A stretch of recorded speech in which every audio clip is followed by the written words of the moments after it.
Well, one of our guys took out like 2 of theirs.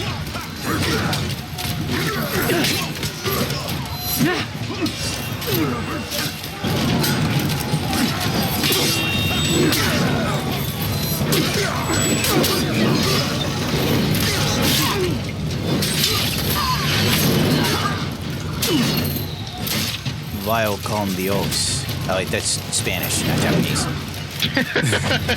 You fucking retard.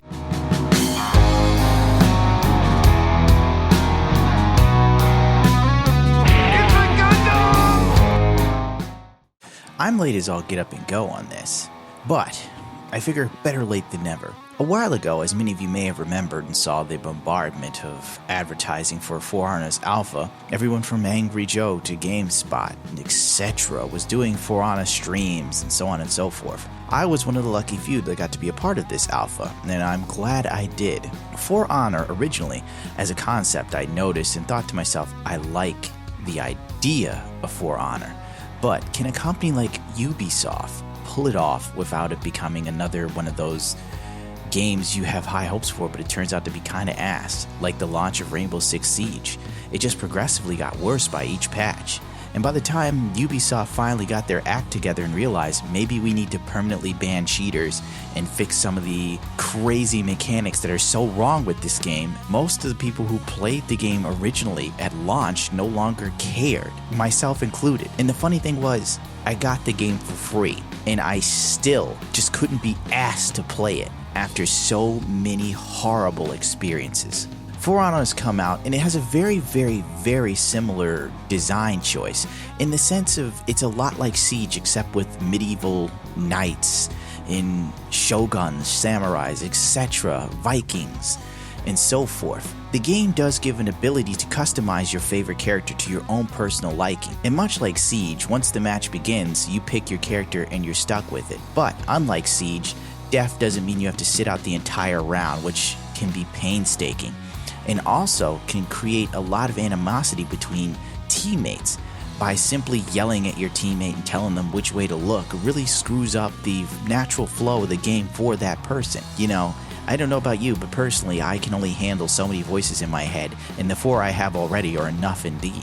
For Honor changes this, and it's for the better. I actually really like where this is going. I came in with very low expectations for this game, and I found myself pleasantly surprised. And frankly, if more people took this approach in life, they would be a lot happier. Expect nothing. Leave yourself open to be pleasantly surprised, which is a good thing. I will admit that For Honor does have a few issues, but this is an alpha, and unfortunately I can't talk about some of the things that were on the Ubisoft survey, which I'd love to talk about but can't. And it would explain a lot, and it would also explain some of my worries for Honor in the future.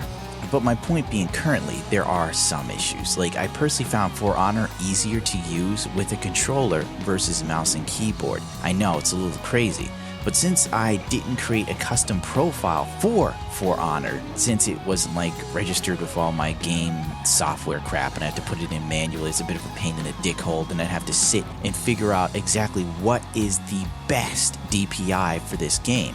I found it just much simpler to hop in and use the controller.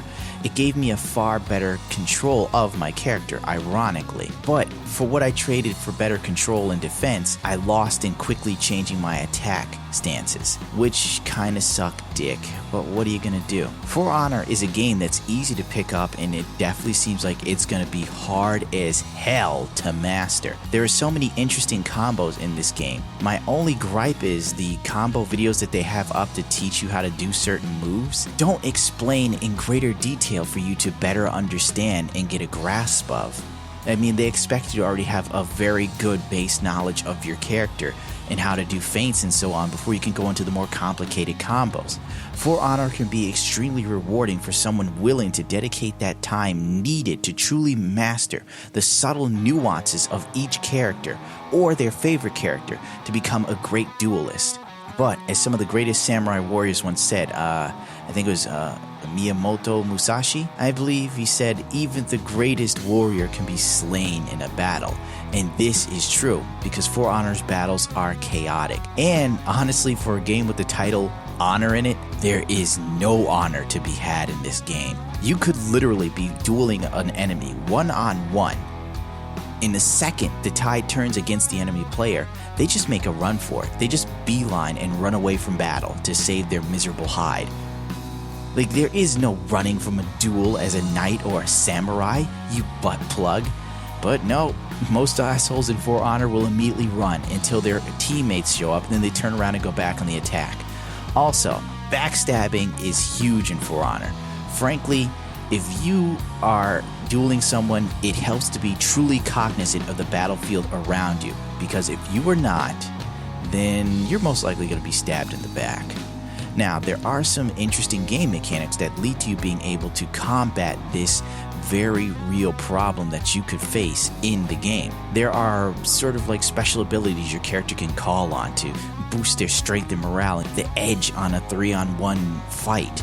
And honestly, even with that in place, the average For Honor player, someone new to this game, would still be kind of defenseless against threes. I think the main focus here would be teamwork, without a shadow of a doubt. If there is no teamwork, you can get stomped out easily by the enemy team. And that is one of the most miserable parts of For Honor, because it leaves you open and susceptible to death if your teammates are too busy being kill hungry, or just decide, we're all going to attack this point, but I changed my mind midway through and run away, and it leaves you going into the point to try and take it back, only to be taken out by multiple enemies. It can be frustrating at times, but still, I honestly believe For Honor could actually be a good Ubisoft game. And don't get me wrong, I am not a Ubisoft fan. And any point I can turn around and bash Ubisoft, I'll take it, because usually I am very displeased with their games. But this time around, this alpha has really made me interested in the game as a whole. I'm very impressed with what they've done here. I can only hope that it gets better and they don't rest on their laurels, which kind of worries me. The reception for the alpha was so good, I'm worried there won't be any major changes for the beta. Also, the fact that some of the clothing in the game is really janky, but once again, alpha, I'm sure they'll fix this for the beta or the release product.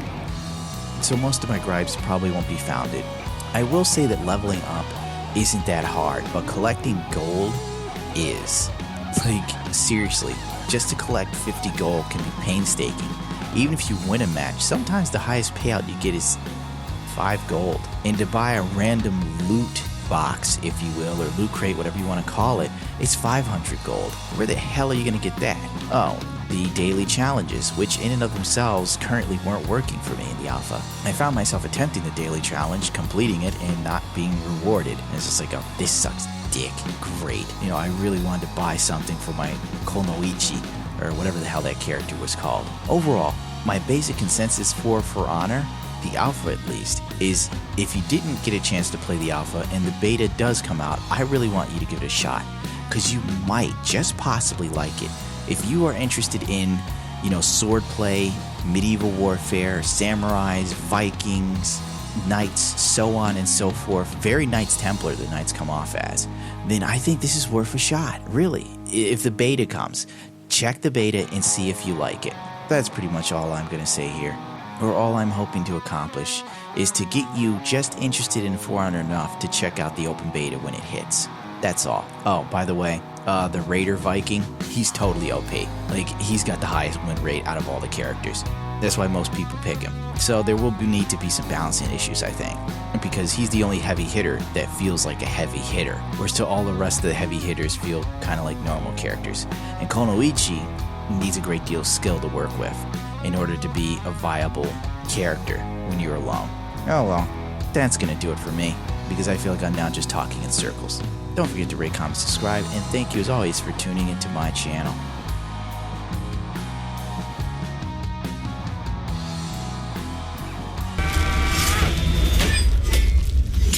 So began a millennium of conflict.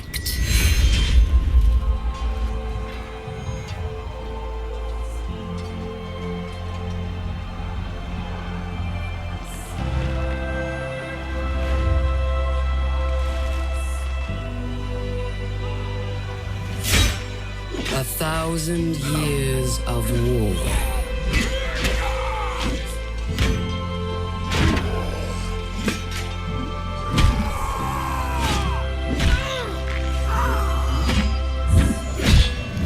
greatest warriors the world has ever known.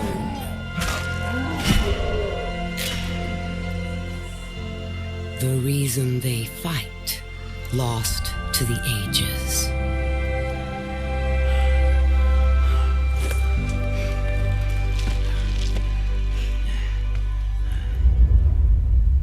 And yet, here they still stand, searching for a sign of peace.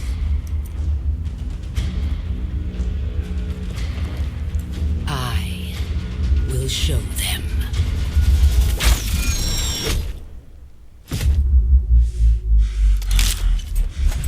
I am Apollyon. I bring